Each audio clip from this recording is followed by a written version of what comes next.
Hello, hello, hello. Good morning, everyone, and welcome back here at Spobis. Today we step inside the engine of what will soon become the largest FIFA World Cup, of course, in history. Who's saying that? The Americans. Maybe we too, if we win the title. Let's have a look. But we're going to talk first about, in this session, ready for FIFA World Cup 2026, the key lessons and insights from leading the New York, New Jersey World Cup host region. And we go beyond the pitch, of course, and we're going to uncover what it truly takes to hosting this tournament, to hosting the finale, and of course creating an unmatched fan experience, and of course building maybe a lasting legacy for communities, the culture, and partners long after the final whistle. And to guide us through this political conversation of strategic choices and long-term opportunities behind hosting those kind of mega events, we're in very, very good hands, and maybe with a slight sense of British humor, I guess. Welcome to the stage, your host and moderator, Matt Beadle. Thank you, Christina. Thank you very much, Christina, and good morning and welcome from my side. Indeed, my name is Matt Beadle, and I have the pleasure, the honour to sort of guide you through the next 40 minutes or so, and we've got an absolute humdinger of a subject for you. So with no further ado, I think it's suitable that I introduce you to our guests. They are going to be looking after and taking care of part of the organisation for, let's be honest, the biggest show on earth. In 127 days, the World Cup comes to America, Canada, and Mexico, and 8 of the more than 100 games will be played in the state of New York, New Jersey. The final, indeed, will be played in the MetLife Stadium there, and we have the honour to have 2 of the organising committee here with us to tell us quite how you put on such a show. So please welcome my first guest. He was a 2-time New Jersey governor, the 56th governor of New Jersey, and the only Democrat, I'm reliably informed, to be re-elected to his post in that position for many decades, so clearly loved by his constituents. He also is co-owner of Gotham FC Football Club, who play in the National Women's Soccer League. Please welcome former Governor Philip D. Murphy. Thank you, Matt. You're very welcome, Philip. Good to be here. Thank you. Please take a seat. Good to have you. And joining him, the former First Lady of New Jersey, and she is the host of the 2026 organising committee in that state. She's also the co-owner of Gotham City FC. I wonder who she owns that with. Please give a huge round of applause and a warm welcome to Tammy Snyder Murphy.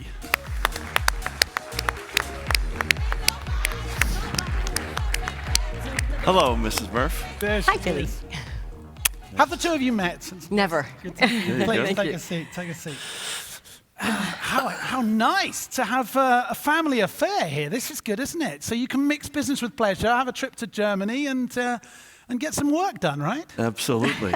Good to be here. It's wonderful to have you here. And it's not your first time in Germany, right? You worked in Germany for many years. I was in the private sector in Germany, and I was the U.S. ambassador in Germany. So we have a home in Berlin. We love Hamburg. We've come here very often over the years, and it's great to be back. Very nice. We met briefly backstage just then. They have an encyclopedic knowledge of all things football. I live in a town a couple of hours from here called Bielefeld, and they started telling me all about how Arminia Bielefeld are doing, and the Berlin are higher up in the 2nd division and everything. So this is going to be a cracking talk. Welcome, both of you. Let's start with football. I mean, you know, you're a former politician. Normally I'd talk about politics, but there's no interesting politics going on in America at the moment, right? So there's nothing to talk about. So we'll talk exclusively about football. Why football? How did you get into it? Where does your love of the game start? You should start. I should probably start. Okay. I played it as a kid poorly. Right. Very poor soccer player.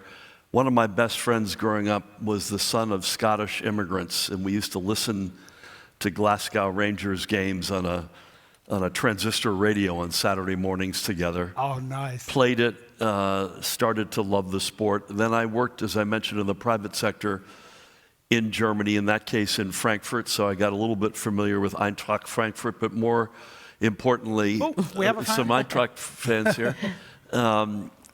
West Germany were the defending World Cup champions when I moved to Germany in the private sector. Right. And then I think most importantly, I think you'd agree, we have 4 kids. Our oldest guy, Josh here, who is the most important Murphy to know as it relates to a lot of things, including soccer.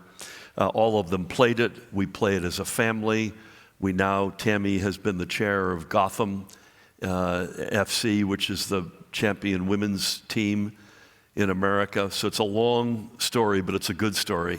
And we love the sport. I love it. I love it. Tell us about Gotham FC now. How did you get involved there? So we have 3, as Phil just said, we have 4 children. Josh Murphy, wherever you are out there. Alle vier fließen auf Deutsch, so watch your back. No, but 3 boys, 1 girl. And it became very clear that there was no path for women professionally. Right. We never thought our daughter would play professionally, but we thought, this isn't right, because the boys all have these mentors and these role models, and the girls do not. So we invested in the first of what is now, I guess now we're 3 leagues later in the United States. We're the longest standing owners in women's football in the United States. And it became something of just a grind it out, we've got to do it. And obviously, women's football has taken off. We have now won 3 championships, 1 back in 2009, and then 2 in the last 3 years. So we are really proud of the team and the women, and yeah. What a wonderful story. So, because your daughter didn't have role models that looked like her, basically, Mum and Dad thought, you know what?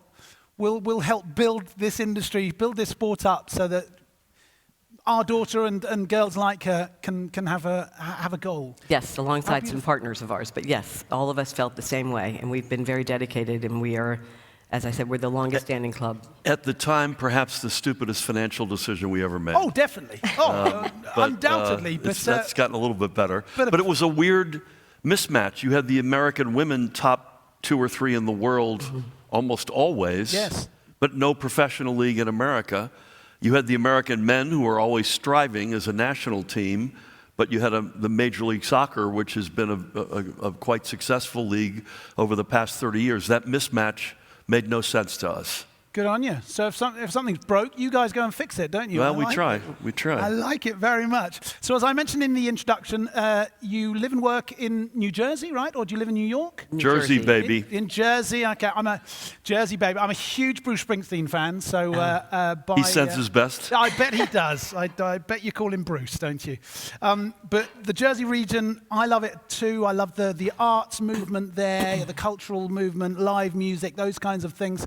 Tell us a little bit about the area. Why is it suitable? Why is it a good place to put on 8 games at a World Cup? Want me to jump in? You start. As you mentioned in your gracious introduction, I just stepped down as New Jersey's governor, I guess, 16 days ago. So we're is that we're a good fresh or a bad off. thing? Exactly. So New Jersey, if you don't know it, is about 9.5 million people. It's about the same size population-wise as Niedersachsen here in Germany. Okay. It is an innovation economy. It is the most densely populated state in America. It's the most diverse state in America, which we wear as a badge of honor. And it is a huge hotbed, as you pointed out, Matt, for talent, whether it's Bruce Springsteen, John Bon Jovi, Meryl Streep, you pick it in the arts, or the sports reality. We sit right beside New York City, right across the Hudson River. We do a lot with New York City, including co-hosting the World Cup, which Tammy is the chair of. She'll talk to that, I'm sure. It is a hotbed of youth sports as well, and in particular football or soccer. So you add up all of that together, it's a very international, accessible state and region. So when you add all that up, it's a no-brainer that we would be at the center of this sport as we now turn to the 2026 World Cup. Yeah, brilliant. And infrastructure fits as well, right? The trains, the buses, the stadia, the accommodation, those kind of things. It's a fit, isn't it? 100%. And that's obviously, we have 4 pillars of the World Cup, which I can go into now or later, but clearly. Please, go ahead. Okay. So as the World Cup host committee chair, we have 4 pillars that we're really focused on. And of the 4, transportation, clearly one, as is safety, security, Right. the fan experience, and then the economic impact. So with respect to the transportation and kind of fan experience, safety, all those, they're all really intertwined. New York, as Phil has said, really has a lot of the hospitality, a lot of the hotels, clearly a lot of the entertainment surrounding culture, and New Jersey has everything else that anyone could possibly ever want in terms of access to the shore, access to the countryside, and absolutely, it's really a match made in heaven for both. And relatively, for America, which is a massive country, things are relatively close together. They are. Aren't they? Do you know what I mean? In comparison to, I don't know, some other states where things are... So when we were pitching the World Cup as a host city or a host committee, and then for the final, one of the points we made to FIFA was, if you think about it, you all know Allianz Arena in Munich, and you look at the distance between Allianz Arena and you pick your downtown point in München, MetLife Stadium, even though it's in a different state, is about half the distance from Manhattan that Allianz Arena is from the middle of Munich. And so if you haven't been there, this is MetLife Stadium. It's where the New York Jets and the New York Football Giants play, capacity of about 82,500. It's a big, real stadium, but you have to help people get over the notion that there are two states involved here, the city of New York in the state of New Jersey, but it's actually, frankly, most of our friends, when they fly into New York these days, fly into Newark Airport because it's easier to get on the west side of Manhattan than it is from the Long Island Not as busy, side. not as crazy as JFK, right? Not as crazy and a little bit closer. Yeah. And we're working very closely with the Port Authority, the New York, New Jersey Port Authority, with the NJ Transit, everybody, both at the federal, the state, and the local level are really... We're kind of living with one another every day right now, making sure that we've thought about every piece of moving people around, making sure there's access, making sure that there's a place for everyone here, and it's not overly expensive. We have a history in New Jersey of hosting major events, whether it's Super Bowl, whether it's World Cup matches. We've also hosted, Taylor Swift and Beyonce. So we understand how to move people around, and that I think is really important, obviously, for the 8 games that we're going to be hosting. We get asked a lot. May I jump in on one thing? We get asked a lot, even in our time at Spobis, and since we've been in Europe for the past couple of weeks. What's the federal government doing? What role are they playing? And they are deeply involved as partners in this process. Everything from transportation to security to fan experience, et cetera. So they are, to their credit, all in on this as well. So let's get into this. Let's start to understand how that works. How did you start off? How did you get onto the committee in the first place? What does the committee look like? What were your first steps? How long ago did this all start? Give us a little bit of background, please. Yeah, it's a crazy story because when I first became governor, Donald Trump was president the first time. Yeah. And we were pitching to host the World Cup as a country. And this was the pitch with Canada and Mexico, who are our co-hosts. And FIFA was doing their rounds, and they came into New Jersey and New York.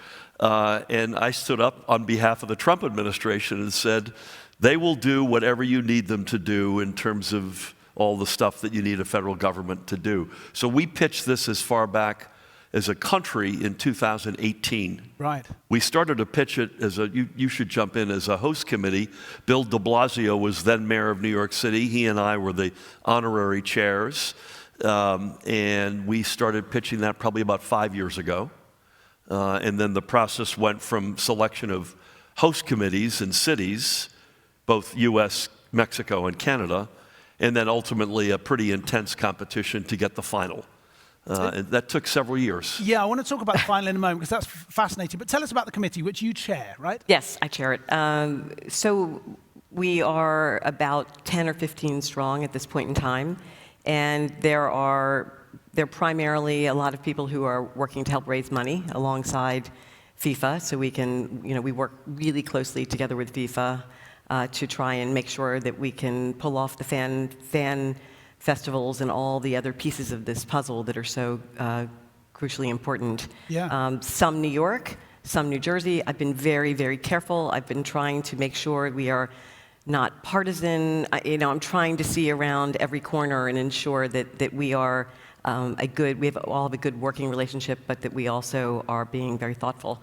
We have an executive committee that largely, like any organization, the executive committee largely makes all the decisions, and then we share with the larger board in the event that we have challenges or something that we need their input on, but largely we're just a working machine. Everybody's in there every day working on kind of everything from... You have like a headquarters, do you, where you all sit together? Yeah, the board does not. We convene, we're going to be together in Newark next week. The actual host committee staff does have an office in Newark and also share some space in New York City as well. Right. May I also add that we're on our third New York City mayor? Yeah. In that time. In that time. Yeah. And none is a bigger soccer fan than Zoran Mamdani. Yeah. This guy is a crazy Arsenal fan. Don't hold that against him, by the way, for you other Prem League. I was going to say, if you change those two adjectives around, crazy Arsenal fan or an Arsenal crazy fan. We have no comment on that. But that's good. But so the lobby work has been made easy, right? Yeah, and you had asked me previously, in terms of supporting this, it is in our very enlightened self-interest, New Jersey, New York State, and New York City, to make sure that this is just a fantastic event. And everybody understands that. So we are all kind of working together. The state of New Jersey has given money. The state of New York has given money. Manhattan, New York City is also supporting this financially, as well as individual investors and corporations. So it's really a regional effort, and it will pay off in great value for the region, because we're expecting to have an economic impact of $3 to $4 billion. Oh, wow. Okay. Yeah. Well, I want to dig into the numbers later, because that's definitely very important. But let's go back to, so the decision was made in 2018, or that's when the first discussions started. Then the committee comes together. Yes, it's going to be Canada, America, Mexico. Yes, it's going to be New Jersey, New York. How and when did it come about that you managed to get the final? Because let's be honest, being a host city is one thing, but the host city, the final, and the Club World Cup final last year, which Chelsea won, if you hadn't caught the game. How did you win those two? Was that a twofer? Did you get both at the same time, or how did that come about? I think kind of yes and no. Do you want me to jump on that one? Or? Yeah, I'll just say one thing, and then I'll let him say it. It was everywhere, everything, all at once. There's no question. We were working every angle on but you went trying for to it. achieve it. You were like, if we're doing this, we're going for the final. Oh, yeah. Okay. You bet. Oh, yeah. And we felt, when you put together New York City and New Jersey and all the stuff I mentioned about New Jersey, and Tammy mentioned New York City has the pizzazz, it's the world city, we felt right out of the blocks that combination was lethal, and that we had every right to at least pursue the final. And it was intense. We had competition. I give FIFA an enormous amount of credit, from Gianni Infantino right through to his whole organization. What's he like, by the way? He's been a great partner and ally for us. Yeah. We can't. He and his team have Rumble been of very laughter good. in the audience. I don't know why. But, No, he and his team have been very, very, very good with us over the period, including some tough moments, because it was competitive. Right. This is not something that folks are just handing out the final of the World Cup. But I think we made a compelling case that it was the right place. It would have the right resonance for the sport. It would say an enormous amount about the diversity of the sport, given the region that we're a part of and proud to be a part of. Yeah. You didn't really have to try terribly hard to convince FIFA that this was a soccer hotbed. Yeah. That for so many reasons, the numbers, which we'll get into, the economic impact, jobs, the eyeballs, the energy, the participation, competitive as heck. But we won, and we're the honored. reputation of the city, right? It's New York. It's got to be, the final's got to be in New York, right? Yeah, but you also, although it'll be in New Jersey, so across the river from just New York. a minor detail there. But yeah, when you combine New Jersey and what it brings with New York City, that combination, as I said, that's lethal. That's really hard to compete against. particularly, again, when you've got the infrastructure, not just the pizzazz factor, but you've got legitimate infrastructure, stadiums, fan fests on both sides of the Hudson, transportation, et cetera. Let's pick up there where you just mentioned that. Can I just add one thing? Yeah. I just want to also say, we are so perfectly situated in terms of if you want public transit, if you're going to take trains and go to Massachusetts, or you're going to go to Philadelphia, or you're going to go to Georgia, we are really right in the slipstream there. And also, if you think about it in terms of football viewership around the world, if you look at the time zones and you think about when the games are going to be played, we make a lot of sense for many, many, many reasons. Right, yes. Anyway, yes. sorry. No, it's a very good point. So a lot of international viewers, if it was on the West Coast, if it was in San Francisco or whatever, it would be a little more challenging, but a 3 p.m. match in New Jersey is 9 p.m. in Hamburg. Absolutely That doable. feels right. I don't want to speak for FIFA, but that feels right. No, it's just another string in your bow. I get it. I get it. Yeah. Okay, so you talked about the 4 pillars. Let's dig into a couple of those. Sure. Fan experience. Yes. I was in a talk yesterday, and we were talking about, in just 30-odd years, the World Cup experience has changed so much. I was in Marseille in 1998 for the World Cup, and the fan experience was a guy throwing T-shirts from a bus, and go and get yourself a drink in that bar around the corner. I mean, it's just a totally different ball game now, isn't it? It is. Can you give us maybe a sneak preview of a couple of things that you've got planned? Yeah, so we currently have several fan zones, fan festivals planned. The capstone of all of them is in Liberty State Park in New Jersey, with the backdrop of Ellis Island, the Statue of Liberty, the New York skyline. We are planning 22 screens, so everybody can be there all at once watching whatever game. 22 screens? 22 screens. We've got, obviously, vending. We're working with Live Nation in terms of programming. We'll have concerts. So that's kind of the one space that we are going to have up and running for the bulk of the entire tournament. But then you've got on the New York side, Rockefeller Center will host a fan fest. You all know Rockefeller Center, right in the middle of Manhattan. Wow. And those are two of many experiences around the city and particularly northern New Jersey. The fan experience, I think it's fair to say, at the stadium will be outstanding. Yep. Transportation, we separate transportation from fan experience, but everybody knows transportation is part of the fan experience. Definitely, exactly. Right? Yeah, So that trip to the stadium, that's when the energy's building. Getting folks in and out efficiently and with the energy and all that. But the stadium itself, I'm not sure folks have been to MetLife. It's as I mentioned, it's a big 80-odd thousand classic, lots of suites, lots of general sort of, not suites, but general hospitality areas with VIP seating. FIFA's put aside some tickets, thankfully, at reasonable prices, which is important because we want to be able to access as many folks. Yeah, that's been in the press over here in Europe. That's been in the press, and that's been an area of focus. But sorry, the organisational committee or each committees don't have the opportunity to influence that pricing, that's centralised from FIFA. That's FIFA. It's FIFA. You're on location. Yeah. But you mentioned may I jump in? You mentioned the Club World Cup, which we glossed over. That was a great opportunity for us to sort of take it around the track, if you will. We had 9 test the whole principle, test the whole thing: security, transportation, fan experience.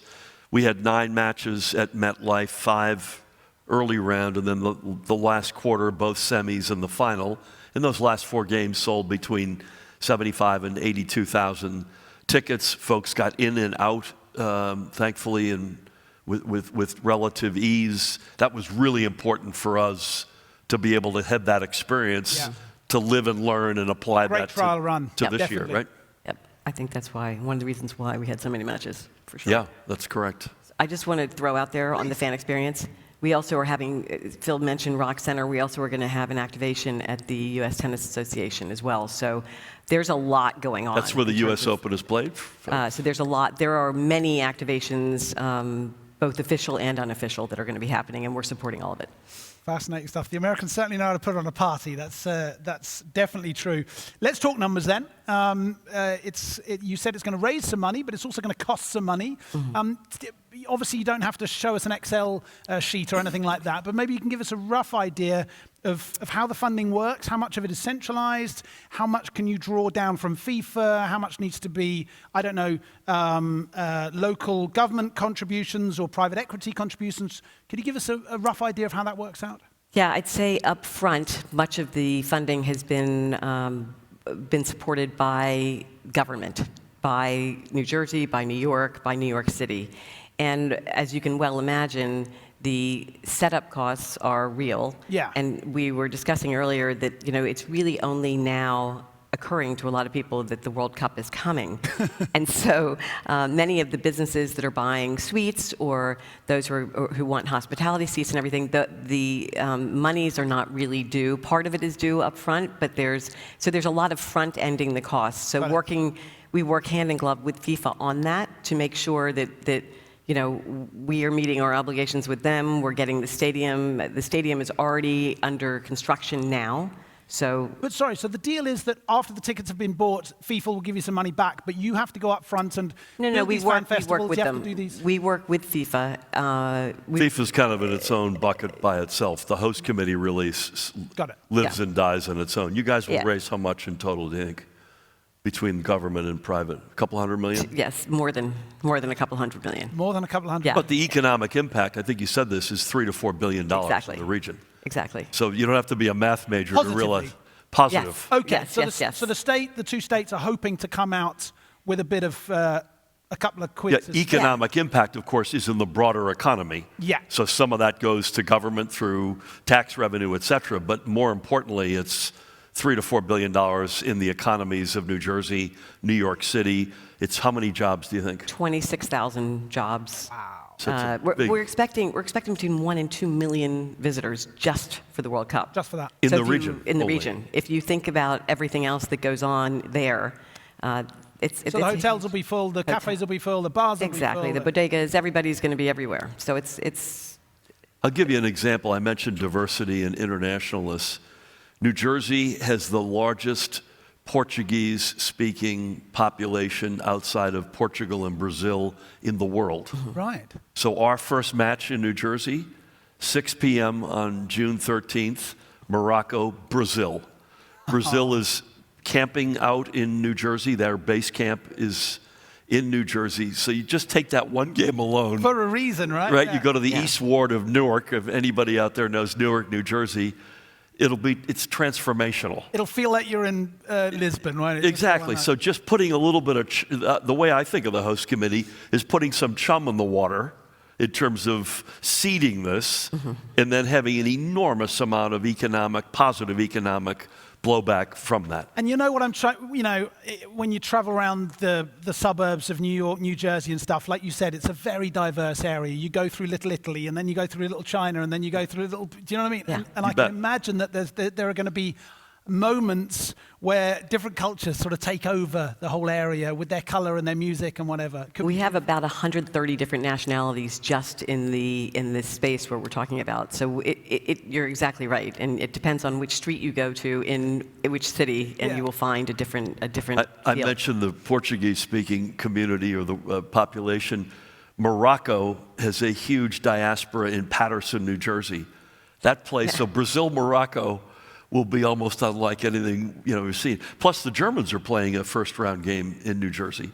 They play Ecuador, I think, Josh, June 25? June 25, 4 p.m. 4 p.m., okay. Thank you, Josh. And just to pick another... If anyone needs tickets, just ask Josh. Exactly. Yes, please ask Josh. But England will play Panama, France, Senegal, Norway, Senegal. We've got some big diaspora. Not only is that great soccer and great world-level, world-class football, but you've got the big diaspora in the region getting unleashed, if you will. Brilliant. Which is great. Brilliant. Oh, yeah, you got me going. I'm looking forward to this. Yeah. This is going to be good. It's going to be good. Connected to the financial subject is sponsorship. Obviously, FIFA have their partners. They're huge international partners that they often return to and work with. But smaller sponsors can get involved maybe at a more local level. That might be interesting for some of the members here. Yeah, great. How does that go? How do they go about that? If somebody's interested in making a contribution, are there strict regulations? No, I don't know. Coca-Cola are covering that, so we can't have you in. Or so we are working with FIFA, obviously. Again, all boats rise together. So they want us to be successful, and we want them to be successful. I would just tell everyone here, if you remember nothing else that I'm saying right now, make sure you go onto our website, nynjfwc26.com, nynjfwc26.com. On there, we actually have a toolkit for small businesses if they want to get engaged, if they want to understand how they can, promote their own businesses, what opportunities there are. There's some AI pieces in there to help us better understand and interpret whatever the small businesses are trying to do. But there's many opportunities either through the fan festivals and other engagements that we're doing. But there's many things that are going on. So the door is definitely open, even to definitely open, and we encourage it. It's a great. I'm glad you raised it, because sometimes you could get scared off by the behemoth names that FIFA has as their global partners. Exactly, yeah. And you say, wait a minute, I'm not sure I can find my way into, getting a suite, getting sponsorship, and the answer is you can. And one more time on the website? Yeah. NYNJ. FWC so those are the FIFA two World states, Cup. right? Yeah, New York. New Jersey. New York, New Jersey, FIFA World Cup 26.com. So NYNJFWC26.com. We're also prepared to give out our personal cell phone numbers if anyone. Josh is first. If you have a minimum of a 10 million euro commitment, we'll give you our personal cells. Wow, we are literally selling sponsorship here. I'm very impressed. Yeah. But no one can leave the room and say, I don't know how to sponsor at the World Cup. Correct. Yeah. Thank you for doing that. That's very kind. No, but there's everything on there. Ticketing, everything you want to know about is on that website. There are, it's a wonderfully diverse area, a part of the world that I love very much, but not everyone's a football fan there, right? Are you hearing any kind of pushback? Oh, God, we're going to be invaded by loads of football fans, and I don't know. I don't think they would tell us if there's a lot of pushback, to be honest with you. But no, that's one of the reasons why Rockefeller Center, for example, as an activation place makes sense, because people who will not be familiar with football will be going to sightseeing and doing shopping, and they will stumble upon it and wonder what it is. True. That's the whole point of the entire tournament, is to raise awareness, be inclusive, and make sure that we're, in our area, throwing and hosting the best possible tournament and games on the planet. Come for the football, stay for the Empire State, right? Exactly. Yeah, and also, New Jersey.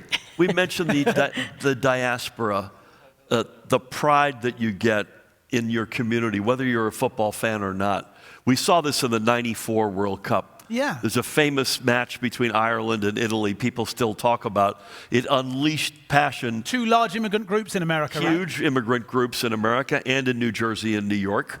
You mentioned Little Italy by example. And Paddy's Day is a big thing. You in say New Patrick's York. Day and all of that. I'm a Murphy. Exactly. This is a Murphy by marriage. But people still talk about that, and most of them aren't soccer fans. They still talk about whether they were in the stadium or not. This was old Giants Stadium. By the way, you didn't ask this, but people ask us a lot, hey, America, why are you guys hosting the World Cup? And this is a fact. The '94 World Cup with 24 teams. So this cup will have 48 teams, biggest of all time. The '94 Cup with 24 teams still holds the all-time attendance record for World Cups. People in the United States, we have big stadiums, and people show up and they fill them. That's a remarkable statistic. I've never heard that before. And it's still the case. So you've got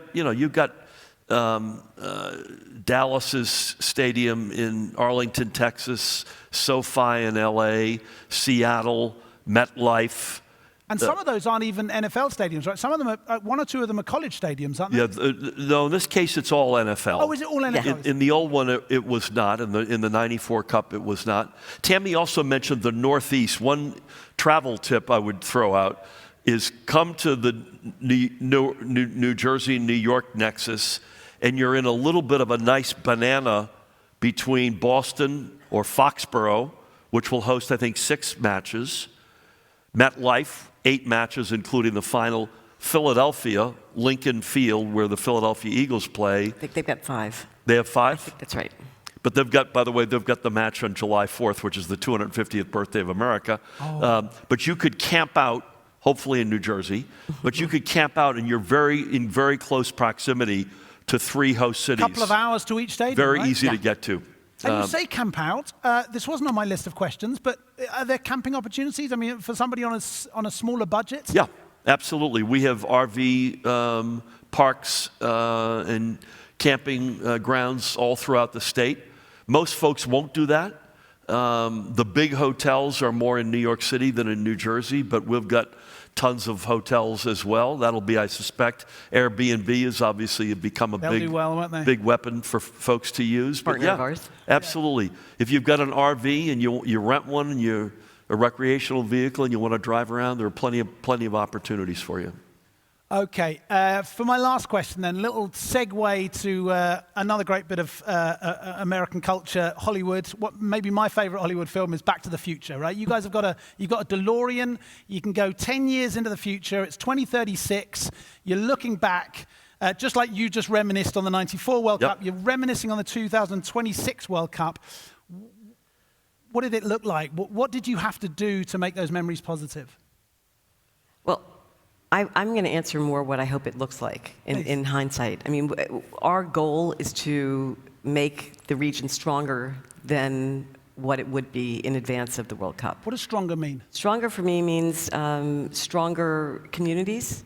And in that space, one of the pieces that we're working with FIFA on in terms of legacy is building these mini pitches that are going to be all across the New York, New Jersey region. There's 26 that are going to be built as of now, which is really exciting. Yeah. And I would just say making sure that the awareness and the access to football is something that everyone understands, but being inclusive of small communities, as I was saying, small businesses. And ultimately, I would love to have everybody look back and say, wow, now that was the place that really did a great job. Just like Phil just said from '94. I want this one to be, I want our specific host committee and our location to be the place where people said, I really felt the culture and the vibes and really experienced football. I'd add to that, I think it's one part the experience, and we want to make sure it's the greatest World Cup experience any fan has ever had, whether you're in the stadium. 104 matches. So we're proud to have 8 of them in the final, but there are 96 that we don't have. Yeah. So having that experience, whether it's a bar in East Ward of Newark or in Patterson or in Little Italy in Manhattan, so the experience, but I think the legacy, Matt, is the bigger look back and say, we changed a trajectory of communities. Kids picked the sport up they otherwise wouldn't have. Major League Soccer was born out of the '94 World Cup. Yeah. I'm not sure we're birthing another professional league, but my guess is both. There'll be a boom, though, won't there? Yeah, there'll be an MLS impact. There'll be an NWSL impact, which is the women's pro league that we're a part of. But I think it's that kid in Elizabeth, New Jersey, who's going to pick up that ball in the sport because there's a pitch that got built in his neighborhood. And that kid otherwise would have never thought of it.